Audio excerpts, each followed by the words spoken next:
del por qué la Bolsa Mexicana de Valores no. Es una de las razones que me hace todo el sentido es el tema de la incertidumbre como país. Otra puede ser la liquidez de estas empresas o la bursatilidad que tienen estas acciones. Y también otro tema que yo veo es lo limitante de diversificación que puedes tener en tu portafolio en la Bolsa Mexicana de Valores. Muchas de las empresas que se cotizan en bolsa pues están en el rubro de retail, pero cuando hablamos de empresas tecnológicas pues no puedes voltear a ver a nadie. Muchas personas pues también dicen, oye, qué show, yo quiero sacarle más provecho a mi dinero, sé que están bajando las tasas de interés, ya me quitaron mi 15% de NU, ya me quitaron mis CETES al 11%, pues ahora ¿qué hago? Aquí es bien importante que la gente entienda que hoy en día en México a través de diferentes plataformas pueden invertir en empresas de todo el mundo a través del sistema internacional de cotizaciones, pero sí es importante que la gente antes de invertir analice, lea y estudie, porque si no, pues puede correr una peor suerte que dejar su dinero en CETES, ¿no? También hay que entender algo, hay ciertos productos que se han vuelto demasiado caros y la gente ha estado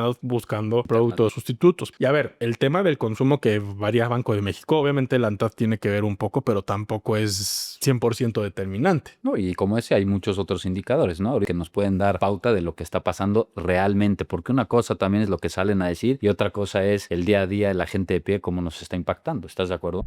Bienvenidos al canal de Luis Mi Negocios. El día de hoy vamos a platicar con Franco, ahorita quienes no lo conozcan se va a presentar, sobre el tema de las tasas de interés de Banco de México, cómo es que se determinan, en qué consiste la Junta de Gobierno de Banco de México, qué se espera de esta bajada de tasas, este ciclo bajista que ya llevamos pues más de un año con este tema y por supuesto explorar inversiones alternativas principalmente en renta fija. Así que sin más por el momento le doy la bienvenida a mi gran amigo Franco. Franco, ¿cómo estás? Bien, gracias Luismi por esta invitación y esta oportunidad. Creo que vamos a hablar de temas bien interesantes y temas que le importa a la gente, ¿no? Porque al final del día les pega en su bolsillo. Es correcto. ¿Cómo te acercaste al mundo de las finanzas? ¿Cómo empezó todo este show? Pues fíjate que yo estoy un poquito inmerso o tengo cada vez un poquito más de conocimiento desde el 2017, donde empecé a fijarme mucho en todo lo que se puede lograr con un ahorro y en diferentes tipos de inversiones. Y eso es lo que me ha hecho prácticamente estar cada vez más interesado y poder difundir y comunicar a la gente lo que se puede hacer con sus ahorros, con su dinero y sobre todo para tener mayores rendimientos. Excelente. Pues bueno, el tema de hoy es Banco de México, Banxico, ¿no? Ya en el canal hemos platicado muchas veces que el Banco de México es el Banco Central de México, cuya función es bastante variada, ¿no? Desde establecer políticas que obedezcan al control de la inflación en México, así como la misma generación de empleo. Es correcto, ¿no? Es correcto, regulación del sistema financiero, el control de la inflación, entre otros temas. Intermediario para la subasta de los CETES, o sea, realmente las funciones de Banco de México son bastante interesantes, ¿no? Y pues obviamente lo vemos todos los días, ¿no? Ahí vemos cómo ellos mismos emiten el papel moneda y los billetes claramente dicen Banco de México.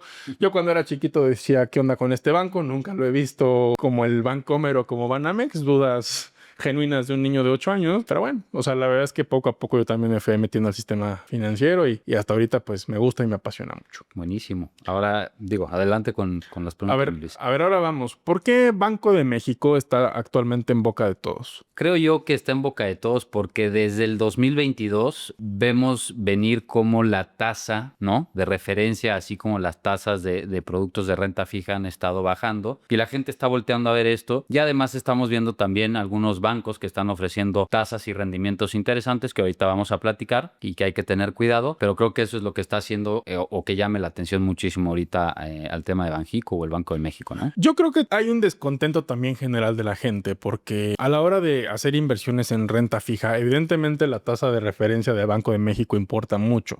Sobre todo aquellos que tuvimos el privilegio de invertir en CETES por ahí de enero del 24 con una tasa de referencia del 11.25, pues estábamos extasiados porque prácticamente una tasa de interés que en 18 años no se veía.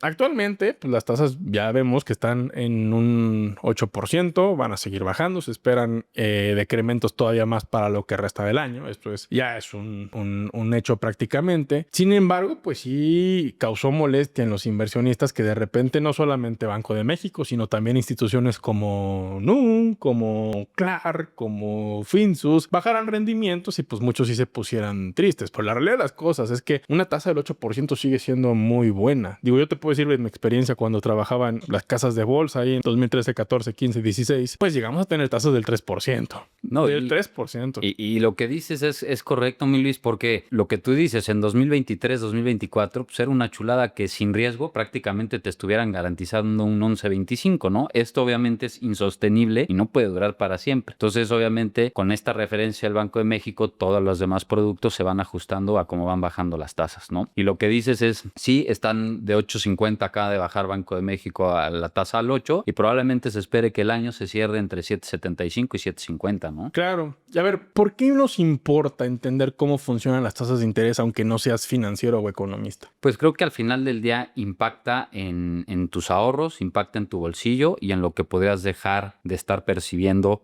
si colocas el dinero en otro lado, ¿no? El costo de oportunidad prácticamente. Es correcto. Y además, pues bueno, también hay que entender que Banco de México, una de sus principales características es su relativa autonomía, ¿no? Es correcto. ¿Cuándo empezó Banco de México con su autonomía? Desconozco. En los 90s, ¿no?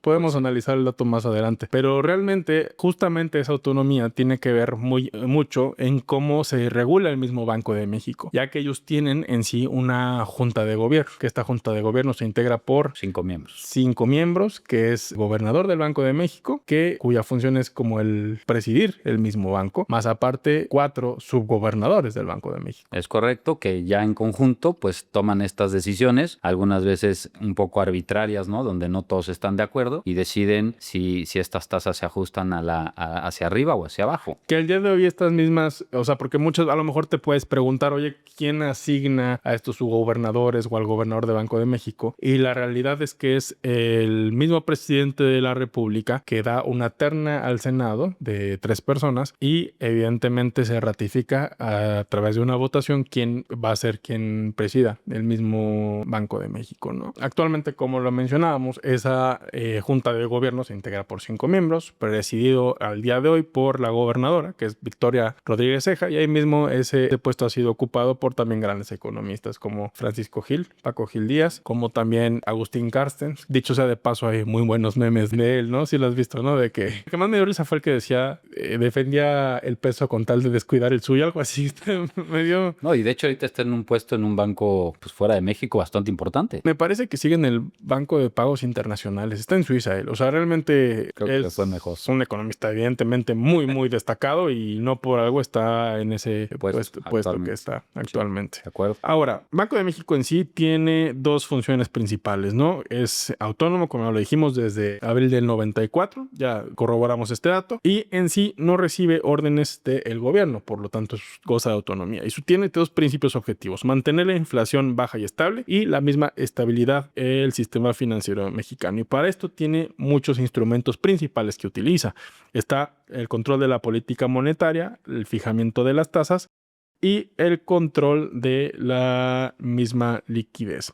Ahora, Franco, ¿qué es en sí la tasa objetivo? ¿Qué quiere decir cuando esta tasa de referencia sube y baja y qué implicaciones tiene para todos nosotros? Pues al final del día creo que este es un dato que constantemente se está dando a conocer, ¿no? Para todos los mexicanos, si se podría llamar así, y al final lo que nos dice es cómo se va comportando la inflación y cómo está impactando al bolsillo de todos nosotros que somos los consumidores. Y pues esta referencia también tiene el efecto de decirle a los bancos y que ellos puedan poner o establecer ciertas tasas para que tú, una de dos, puedas pedir créditos en algún momento y se pueda incentivar la economía y se pueda reactivar, o de otra manera puedas ahorrar y puedas generar un rendimiento del ahorro que estás haciendo. Sin duda, yo creo que no creo, más bien afirmo que es un tema bastante delicado donde tienes que tomar muchas variables en cuenta, ¿no? Desde el crecimiento económico, desde cómo va la inflación, pasando por el tipo de cambio, tasas de referencia internacionales que por supuesto tienen que tomarse en consideración a la hora de hacer una decisión de política monetaria, porque afecta a todos. Estamos hablando, por ejemplo, que una tasa de interés elevada en sí puede frenar un poco el consumo, sobre todo la adquisición de deuda, porque muchas veces la mayoría de los créditos o de los préstamos que otorga un banco suelen ser a tasa variable. Por ejemplo, TIIE más 2, TIE más 3 o TIE más 10. Recordemos que la TIE es la tasa de interés interbancaria de equilibrio que va pues muy de la mano a la tasa de referencia de Banco de México, que no necesariamente es la misma. Sin embargo, se toma como referencia para los préstamos que se otorgan. Entonces, ¿qué pasa? Por ejemplo, si tú te dedicas al sector de la construcción, a hacer edificios a gran escala, ¿no? Si tú, por ejemplo, tienes un crédito de TIE más 3, al día de hoy estarás teniendo una tasa del 10% anualizada, que obviamente es una tasa no tan mala, pero era muchísimo mejor por ahí del año de 2014, donde la TIE era de 3% más otro 3%, pues es un 6%. Entonces, ¿qué pasa? Que al tú tener dinero más barato, incentivas la economía, pides un crédito y esto mismo lo traduces en productividad y al mismo tiempo en generación de riqueza, ¿no? Sin embargo, ¿qué sucede? Caso contrario, que cuando tuvimos tasas del 11.25, un TIE más 3, estamos hablando que son de tasas del 15%. ¿Qué pasa? Primero, que se merman las utilidades de los inversionistas o de los negocios, precisamente. Bueno, de los inversionistas en ese negocio, porque evidentemente el costo de dinero que tienes que pagar es mucho más alto. Exactamente, es muchísimo más alto. Correcto. Entonces, muchas veces los bancos centrales, no voy a hablar aquí de Banco de México en particular, sino los bancos centrales en general, toman en consideración cómo va el crecimiento económico, también para evitar el crecimiento de burbujas especulativas, justo como pasó en 2008, que ahí sí, pues obviamente es un tema completamente distinto, que fueron las hipotecas subprime, pero al final de cuentas fue algo que se les fue de las manos o que no lo vieron los mismos bancos centrales, aquí en este caso la Reserva Federal. Correcto, y de hecho un punto importante que mencionas es que es más complicado de lo que parece porque todo está interconectado. ¿A qué me refiero? En 2023-2024 pudimos ver al Banco de México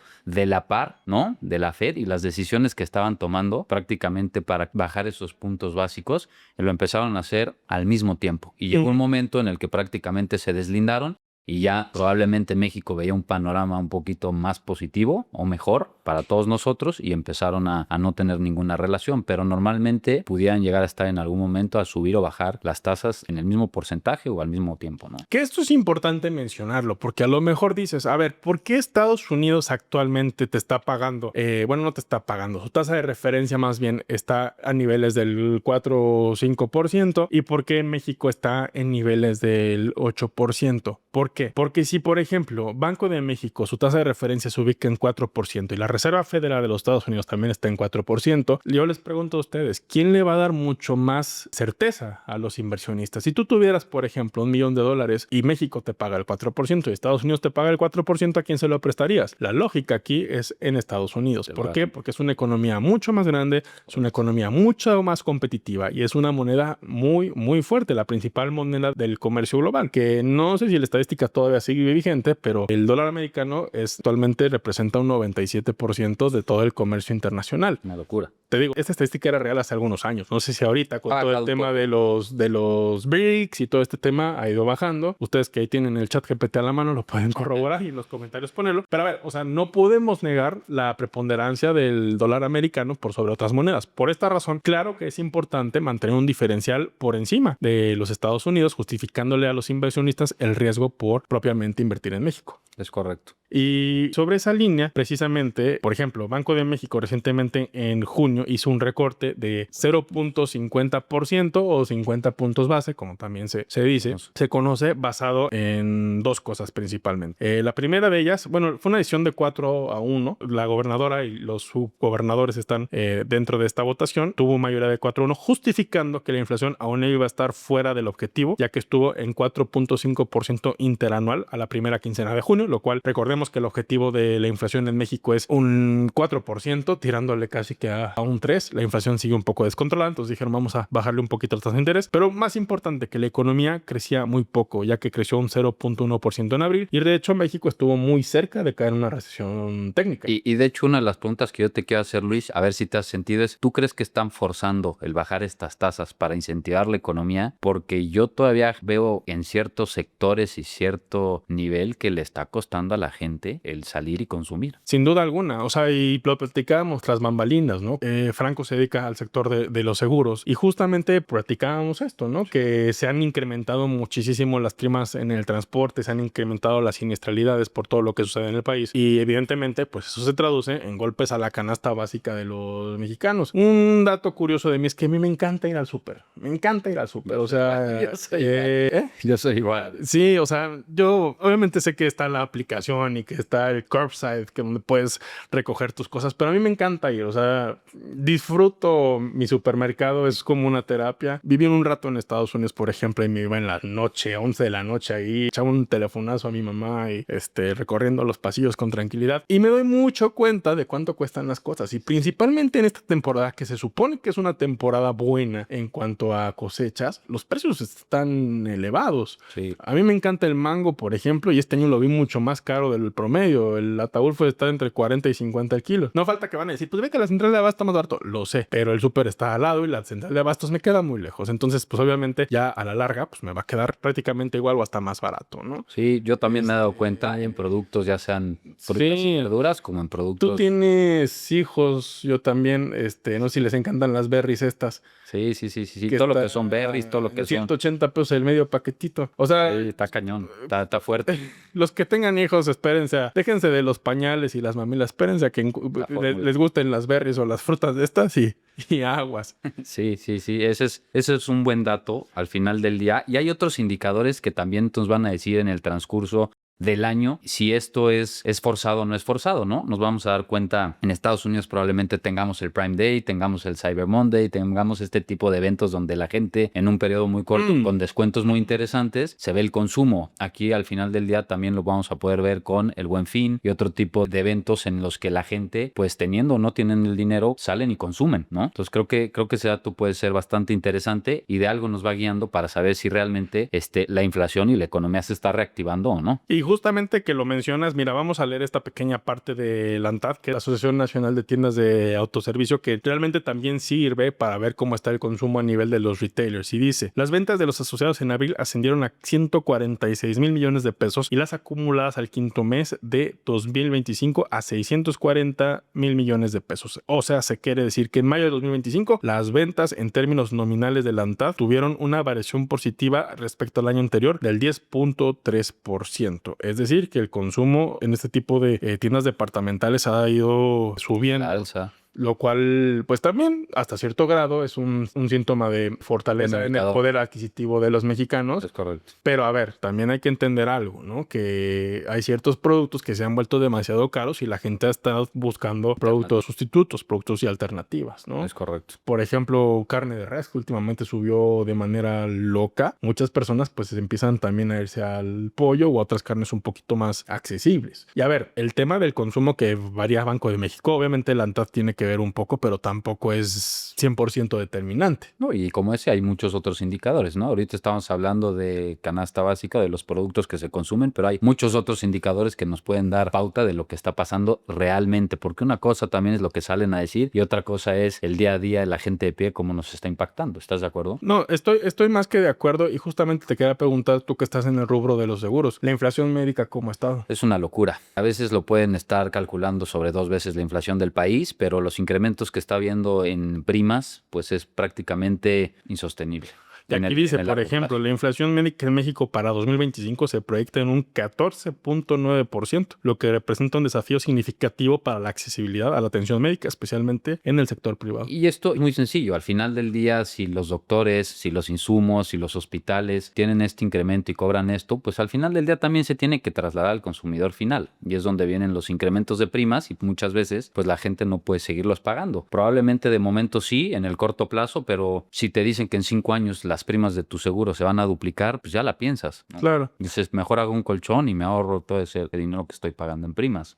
Y al final volvemos al mismo tema de las tasas de interés. El hecho de que las estén bajando, que implica que va a haber más liquidez en la economía, con el riesgo de que la inflación no se controle del todo, pero por otro lado, motivando que la actividad económica siga y sobre todo que no se pare. Yo creo que lo que quiere en estos momentos México es evitar esa famosa recesión. Es correcto, y creo que también dar una buena señal, porque creo que ha habido un poco de incertidumbre si nos vamos un poquito al rubro empresarial, donde la gente o los empresarios no tienen la confianza al 100% para empezar a pedir préstamos, para empezar a ampliar su negocio, contratar gente, comprar maquinaria, comprar más plantas. Y esto que están haciendo, pues esperemos que pueda dar esa señal para que la economía se vuelva a reactivar como hace algunos años. Sin duda alguna. Y a ver, hay varias variables que juegan al favor. El tipo de cambio ha tenido una apreciación bastante interesante. Estábamos empezando el año en niveles de 20.70, actualmente está como en 18.60, lo cual ayuda y favorece sobre todo a una economía economía como la mexicana, donde sus importaciones provienen principalmente de los Estados Unidos. Hablamos del tema dolarizado, aunque bien podemos hablar también de una dependencia importante con Estados Unidos en el tema de las exportaciones, lo cual también ahí pudiera afectarle un poco, ya que 80% de las exportaciones de México son hacia Estados Unidos y por lo tanto, pues ese pequeño sector de la economía está recibiendo un poco menos de dinero. Y ojito con eso, porque se viene el 1 de agosto, en teoría, la fecha límite de todo lo que está haciendo Estados Unidos con los aranceles y las guerras comerciales, ¿no? Entonces vamos a ver si realmente sí va a impactar en ciertas industrias a México, ¿no? Como la parte automotriz, la parte de acero, la parte de aluminio, o van a llegar a alguna negociación que pueda beneficiar a todos. Y se hablaba mucho también de pues la misma repercusión de las acciones de Donald Trump sobre la economía de los Estados Unidos. Primero que nada, ya estamos viendo en buena parte cómo la industria automotriz ha tenido que ajustarse. Yo en lo particular tengo a varios amigos que están en el sector y sí me han dicho que han tenido que bajar producción, han tenido que correr muchísimo personal y han tenido que buscar otros mercados fuera de Estados Unidos. Por lo mismo de las acciones de Trump contra el sector automotriz, que es uno de sus principales sectores. Incluso algunas plantas que llevan toda la vida aquí, pues han tenido que parar operaciones, han tenido que correr parcialmente a la gente, ya han frenado la producción de ciertos modelos en México para hacerlas en otros lados. Totalmente, y uno de los casos más sonados fue aquí en Querétaro, la empresa Michelin, que tuvo que cerrar una parte de su planta. Pues fue noticia nacional, donde muchos pues decían, no, es que México va en picada, ya están cerrando, se están yendo todas las empresas, pero realmente es un ajuste ante lo que está mandando el mismo Estados Unidos, que a ver, tenemos que saber algo, México es altamente dependiente en Estados Unidos. Evidentemente es una codependencia porque también México se beneficia mucho del país de las barras y las estrellas y viceversa, pero sí tenemos que entender, por ejemplo, del 60 al 70% de las gasolinas que utiliza el país vienen de Estados Unidos. Entonces imagínate, también creo que llevar una buena relación con Estados Unidos es muy importante, sobre todo por esta dependencia económica que existe. Y vaya que ha habido muchísimos roces, pero bueno, creo que aquí en México pues andan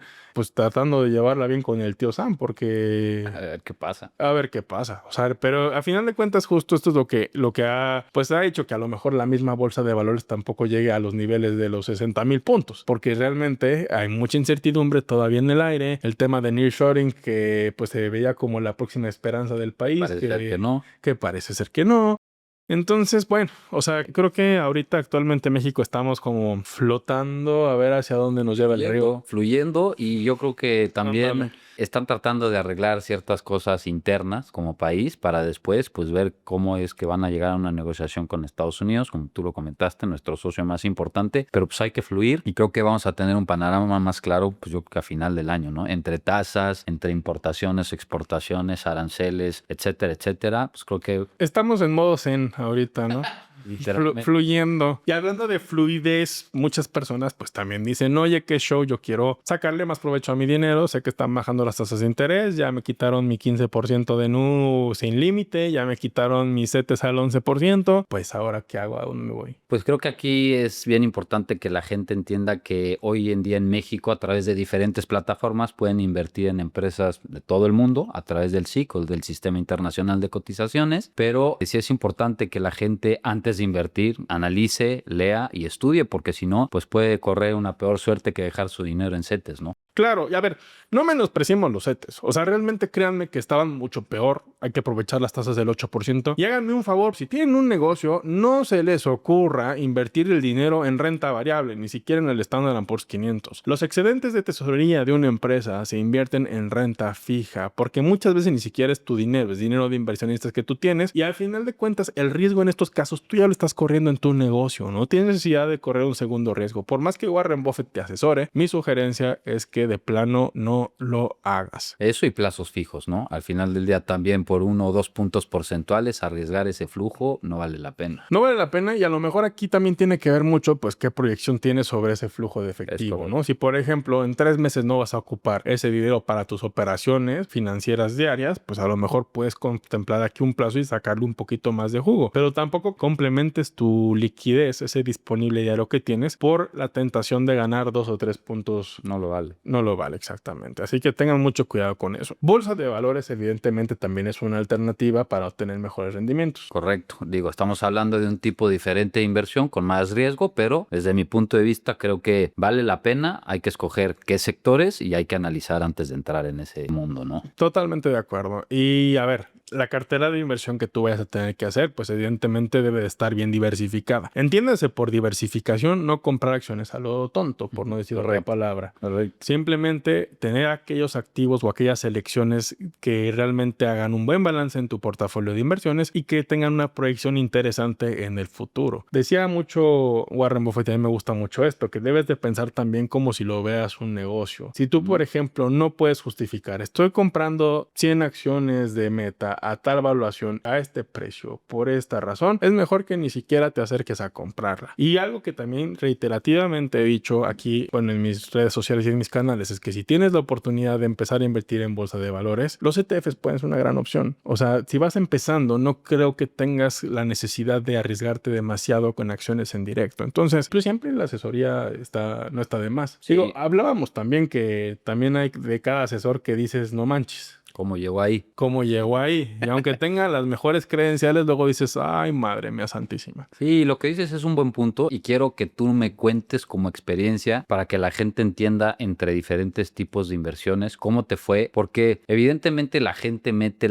el dinero a la cajita de Nu por toda la publicidad que ve y porque el 15% lo ve en todos lados. Pero tú explícanos la experiencia, obviamente existe un riesgo, pero ¿cómo te fue a diferencia de si hubieras metido ese dinero en Nu a comprar la acción de Nu? Los dos son productos financieros, en los dos se le puede ganar dinero, uno con mayor riesgo y otro con menos riesgo, pero ¿cuál fue tu experiencia y qué fue lo que ganaste y qué es lo que aprendiste sobre todo en esta inversión? La verdad es que honestamente a mí me fue bien a la hora de invertir en sus acciones, pero hay que entender algo, el riesgo que se corre en bolsa de valores es muchísimo mayor al riesgo en renta fija. ¿Qué parte de mi cartera de inversión invertí en acciones de Nu? Pues aquella que yo consideraba un riesgo medio a alto. Evidentemente, las utilidades de mi negocio nunca las metí en acciones de Nu. Alguna parte sí la metí en cajitas de Nu porque es un rendimiento interesante, disponible y es una cantidad buena que dices está bastante bien. Pero en sí la acción de Nu también ha tenido altibajos importantes. Yo honestamente te digo, me fue bien, compré las acciones cerca de $6, ahorita están casi en 13. Fue una buena inversión en sí, fue un buen pick, pero hay que entender algo. O sea, realmente la bolsa de valores conlleva un riesgo. Muchas veces, a lo mejor para llegar a ese 13 que yo llegué, de 6 paso a 5, de 5 paso a 4 punto y cacho, luego paso a 7 y demás. De hecho, te platicaba, ¿no? Que tengo una membresía con gente de mi comunidad donde les enseño mi portafolio principal. Literal, es una montaña rusa que ahorita afortunadamente le ha ido muy bien. Está prácticamente casi en máximos históricos, pero lo que fue desde 2020 hasta 2022, pues fueron ganancias borradas porque... Eso pasa a menudo. Pasa a menudo, al final de cuentas, el juego de la bolsa de valores es un juego a mediano o largo plazo. Es correcto. Y justamente me preguntaste, ¿no? Oye, ¿te echas unos casques en la bolsa? Yo no soy así. O sea, y vaya que mi jefe en paz descanse era bien cascador y decía, le voy a meter acá... Tradeaba. Ajá, tradeaba, ¿no? Le voy a meter aquí a Lavi, le voy a meter aquí a Cemex y le voy a meter a Bimbo. Y le iba bien y todo, pero yo soy más como de otra escuela. Yo comparto contigo la idea de ser un inversionista a mediano y largo plazo y aquí es donde me gustaría también preguntarte algo, mi Luis. ¿Por qué ahorita que dijiste que tu jefe tradeaba, que Bimbo, que Televisa, que TV Azteca, ¿por qué no hace mucho ruido o por qué a la gente le da miedo o por qué a la gente no sabemos cuál es la razón o cuál tú crees que sea la razón del por qué la Bolsa Mexicana de Valores no? Y de por qué mucha gente invierte en Estados Unidos, en acciones de Estados Unidos. ¿Qué pasa con la parte de la Bolsa Mexicana de Valores? Gran pregunta. A ver, yo creo que el principal tema es la situación actual del país. Ok. Que si bien a mi punto de vista no estamos mal, aún así hay muchas personas que no les convence el crecimiento económico del país en sí. Y a ver, seamos sinceros, el crecimiento económico de México viene mal desde hace 15 años. México, al ser un país en vías de desarrollo, debería estar creciendo a tasas del 4% o más. Y la verdad es que en pocos años nos hemos acercado a esa cifra. Si mal no recuerdo, en el 21 tuvimos eso, pero hay que entender que bajamos más de un 8% por el tema de la pandemia. Fue una recuperación más que un crecimiento en sí natural. Entonces, también no solamente capitales nacionales, sino internacionales le han sacateado a la bolsa de valores mexicana sobre todo. Y a ver, te voy a poner esta estadística. Lo que vale Netflix, su capitalización de mercado, vale mucho más que todas las empresas conjuntas de la bolsa mexicana de valores. Es una locura. Es una locura. O sea, el market cap de la bolsa mexicana de valores, si mal no me equivoco, debe estar como entre 500 y 600 mil millones de dólares. Y hay empresas, cualquiera de las FANG puede... De las Max 7. De las Max 7, Magnificent 7 que les dicen, pues vale más. O sea, al final de cuentas, el dinero está en Estados Unidos y por eso es muy natural que veamos a Estados Unidos como un país natural para el mundo de las inversiones. Pero la realidad es que también, a pesar de que se han deslistado empresas en la Bolsa Mexicana de Valores, como creo que Sanborns, Bachoco, en fin, pues aún así hay buenas oportunidades, ¿no? Empresas como Coca-Cola FEMSA, como FEMSA VD, como Grupos Cementos de Chihuahua han demostrado tener un buen rendimiento a lo largo de estos años. Y es lo mismo que yo digo, al final del día no sé cuál es. Una de las razones que me hace todo el sentido es el tema de la incertidumbre como país. Otra puede ser la liquidez de estas empresas, ¿no? O la bursatilidad que tienen estas acciones. Y también otro tema que yo veo es lo limitante de diversificación que puedes tener en tu portafolio en la Bolsa Mexicana de Valores. Muchas de las empresas que se cotizan en bolsa pues están en el rubro de retail, por ejemplo, ¿no? Que es Liverpool, que es Chedraui, que son estas empresas, pero cuando hablamos de empresas tecnológicas no puedes voltear a ver a nadie. O temas de telecomunicación que están cargadísimos en la Bolsa Mexicana de Valores, como es el tema de Megacable, como es el tema de Total Play, pero si quieres diversificar, ahí es donde te topas con pared, ¿no? Y es donde volteas a ver Estados Unidos, donde hay una idea y la gente funciona completamente diferente. Hay un porcentaje altísimo de la población, más del 50% que invierte, cuando aquí es un porcentaje muy pequeño. Yo en lo particular, mi cartera de inversión es 60% bolsa internacional, 40% mexicana. Ok. Así estoy. Y no nada más eso. Ahora que lo dices, yo estuve metiéndome a analizar algunas empresas que cotizan en la Bolsa Mexicana de Valores, que son mexicanas, como el caso de Peñoles o Megacable, que tienen incluso mejores rendimientos que las magníficas 7. Mejor que Google, mejor que Apple, mejor que Amazon, mejor que Meta. Y te estoy hablando de rendimientos en lo que va del año de un 85-50%. Pero la gente no lo ve. La gente quiere irse a las tecnológicas, quiere irse a la inteligencia artificial, quiere irse a los chips o semiconductores, y creo que hay un área de oportunidad bastante bueno en la Bolsa Mexicana de Valores. Si analizas bien y inviertes de manera muy seleccionada, puede ser interesante. Ya, a ver, esta es una realidad. Le hace falta dinero a la Bolsa Mexicana de Valores. Los PERs, la relación de precio con las utilidades de las empresas los últimos 12 meses están muy, muy bajos en comparación a empresas similares en Estados Unidos. Si tú comparas una empresa de, por ejemplo, Alsea, que es del sector restaurantero, contra Chipotle, Mexican Grill, yo me atrevo a decir que el PER de Chipotle es muy por encima de Alsea, aunque se dedican al mismo sector y obviamente están en diferentes mercados. Y que de hecho lo están trayendo a México. Exacto, pero a ver, o sea, ojo sin ver, datos sin ver. Ahorita lo corroboro aquí en el iPad, pero yo me atrevo a decir a que no me equivoco. A ver, vamos a ver aquí, por ejemplo, vamos a buscar el PER de Chipotle Mexican Grill, que por cierto yo nunca he comido de Chipotle ni se me antoja. Mira, aquí está.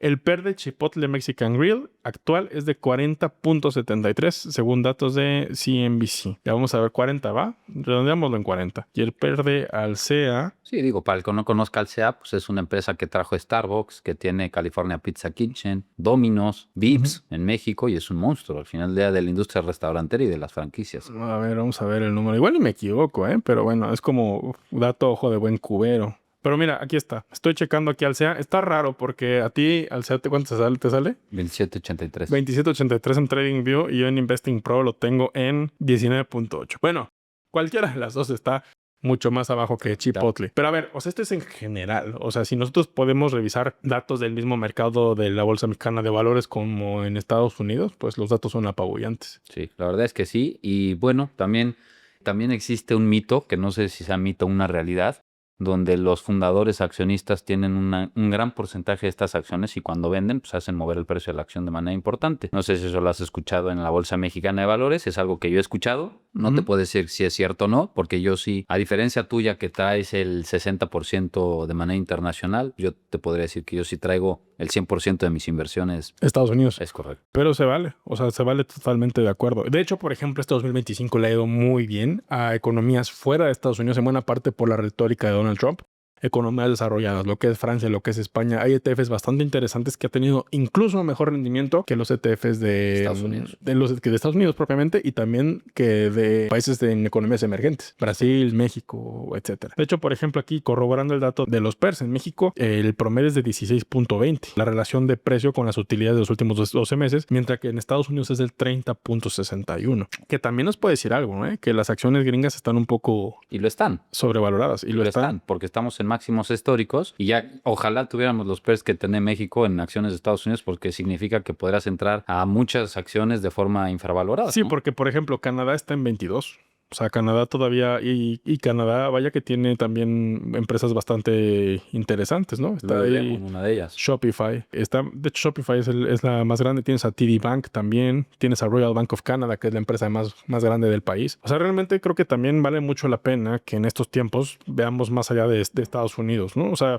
los gringos son los reyes, Estados Unidos son los reyes, eso sí, pero pues sí tenemos que ver otras geografías. Vale la pena y no nada más eso. Creo que ahorita con quien trae más pelea, que es China, también están en una competencia bastante fuerte por este tipo de empresas y lo está haciendo bien. China también lo está haciendo bien, aunque yo tengo mis reservas, ya luego les contaré por qué.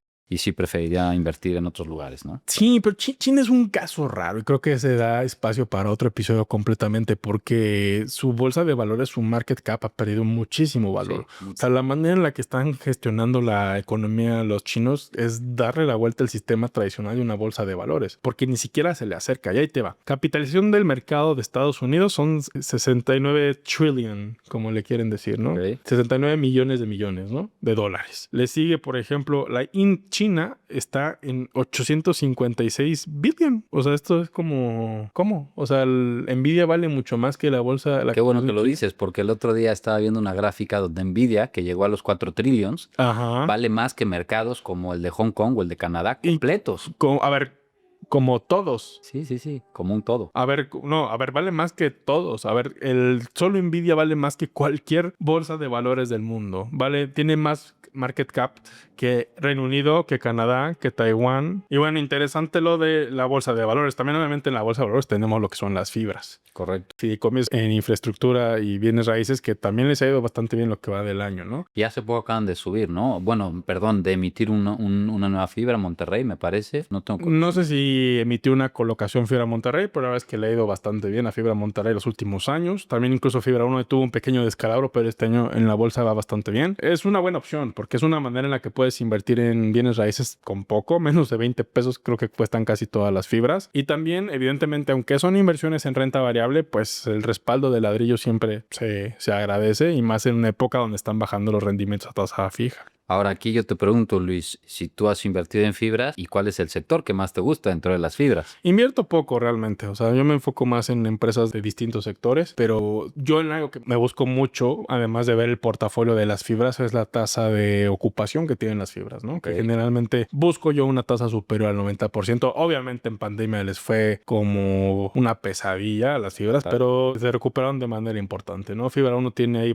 un portafolio muy interesante de fibras, sobre todo en oficinas en Ciudad de México y alrededores. Okay. Fibra Monterrey lo ha hecho espectacular y pues bueno, ahí mención honorífica a Prologis, ¿no? Que son más enfocados en parques industriales, pero también es una alternativa que tú tienes de renta variable ante las rentas fijas bajas. Cripto también. Cripto, digo, tiene un riesgo todavía mayor al de la bolsa, pero sí, creo que vale la pena echarle un ojo y yo sí te diría aquí que inviertan un porcentaje de sus ahorros o del dinero que sepan que en cualquier momento lo pueden perder porque sí lleva un riesgo demasiado grande. Tú me decías, ¿no? Que constantemente estás metiéndole. Sí, yo llevo una estrategia que normalmente también se puede seguir en el mercado de valores, ¿no? Que es el DCA o el Dollar Cost Average, y yo lo hago mes con mes, tengo automatizado y prácticamente se hace una compra de... Tienes tu tanda de Bitcoin. De la principal moneda por capitalización, que es Bitcoin, y pues bueno, ahí lo tengo guardado en una billetera en frío y esperemos siga subiendo como lo ha hecho en los últimos 2 meses, ¿no? ¿A dónde lo pones? ¿Dónde lo mandas? Lo mandamos una billetera en frío, que es una cold wallet de Ledger Nano, y creo que eso me deja bastante tranquilo y más ahorita con todos los ciberataques y hackeos que hay, no nada más en esa industria, sino en otros lados, ¿no? A Microsoft le acaba de pasar antier, me parece.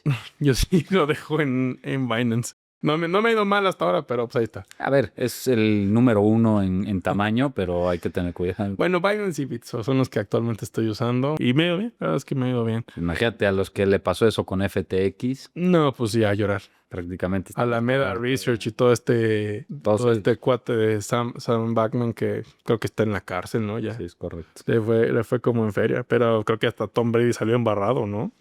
Una lana, sí, tienen que tener mucho cuidado, tienen que hacer un buen research. Yo les diría que vayan paso por paso, ¿no? Váyanse de lo más simple a lo más complejo. Claro, pasito a pasito. Sí. creo que funciona mejor. Claro, pasito a pasito, suavecito, ¿no? Dicen por ahí, es como que tenemos que avanzar. Y claro, hay que entender que hoy más que nunca necesitas saber cómo funcionan las distintas alternativas de inversión. Las tasas van a seguir bajando. Se espera que este año a lo mejor estén en el rubro de 7.50, 7.25, algunos dicen por ahí. Pero la tendencia sigue. O sea, no vemos todavía un valle, no vemos todavía un stop en eso. Y conforme podamos ir avanzando, creo que te puede ir bien en tu portafolio. A ver, no tienes que sacar todo lo que tienes en CETES para llevártelo a renta variable, pero conforme nosotros podamos ir diversificando y explorando otras alternativas que nos gusten, que nos llamen la atención, echarte un clavado todavía a las SOFIPOS puede ser una buena alternativa si no tienes tanto capital. Todavía tienes ahí opciones como Clar, Finsus, Nu, que si bien ahorita bajó sus tasas de manera horrible, pues puedes todavía tener esa cajita turbo famosa por 25,000 pesos. Y hay que aprovechar. Yo diría que hay que aprovechar al final del día también ciertos productos, ciertas SOFIPOS y ciertos bancos que están necesitados de clientes y están ofreciendo tasas atractivas. Pues simplemente hay que leer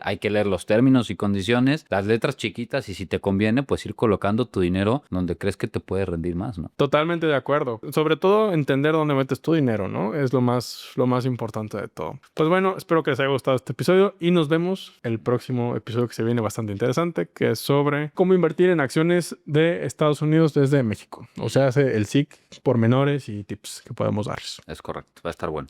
Una cosa es aprender en un video y otra muy distinta es vivir una experiencia completa que te dé claridad, motivación y hasta recompensas. El 4 y 5 de octubre a las 10 de la mañana será la 5ª edición de Despega tu Dinero, un evento en línea donde veremos cómo invertir desde cero aunque no tengas experiencia, cómo aprovechar el contexto económico de este 2025 y cómo prepararte para iniciar con fuerza el próximo 2026 y estrategias claras para tomar decisiones inteligentes con tu dinero. Además, te presentaré mi membresía exclusiva Conquista las Inversiones, pensada para quienes quieren dar pasos firmes con acompañamiento cercano. Y como extra, podrás participar en dinámicas con premios increíbles, accesos a la membresía, un kit de libros y hasta un iPad. Ya son 4 ediciones exitosas y esta promete ser la mejor. Asegura tu lugar en despegatudinero.com o en el enlace de la descripción. Te espero en el evento.